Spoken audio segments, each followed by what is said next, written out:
नमस्कार। आज हम आप सभी के समक्ष एक स्क्रिप्ट लेकर आए हैं जिसका शीर्षक है बिजनेस रिस्क। इसके किरदार है Ramesh the business owner, Sunita the friend of the owner, customer and the bank manager. तो ये कहानी है रमेश की जो अपना खुद का बिजनेस शुरू करना चाहता है। सुनीता, मैं खोलूंगा कपड़ों की दुकान और उसमें इतना प्रॉफिट कमाऊंगा किसी ने नहीं कमाया होगा आज तक। रमेश, बिजनेस में प्रॉफिट के साथ रिस्क भी होता है। रिस्क? वो क्या होता है?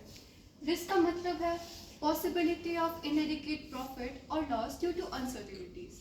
अब देखो, रिस्क के कुछ इंपॉर्टेंट नेचर भी होते हैं, जैसे it is due to uncertainties. और याद रखना, रिस्क बिजनेस का एक बहुत ही महत्वपूर्ण हिस्सा भी है। रिस्क बिजनेस के नेचर और साइज पर भी डिपेंड करता है।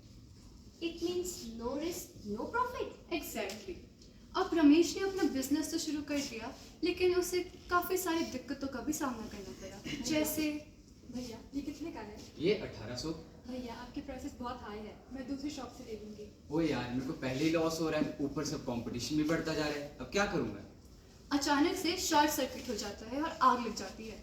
ओह, मेरा सारा माल जल गया, ऊपर से मैं पहले ही लॉस में चल रहा हूँ। क्या करूँ अब? बिजनेस रिस्क के दो मेन टाइप्स होते हैं। पहला इंश्योरेबल रिस्क, यानी कि जिसका इंश्योरेंस लिया जा सकता है, जैसे आग लगना और चोरी होना।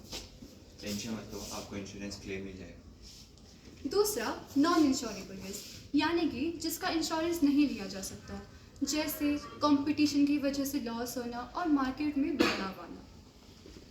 इट मीन्स जो रिस्क लेता है वही सक्सेसफुल होता है। अब मुझे समझ आया, बिजनेस में रिस्क बहुत इंपॉर्टेंट है। So remember, no risk, no gain, more risk, more gain. Thank you. Thank you.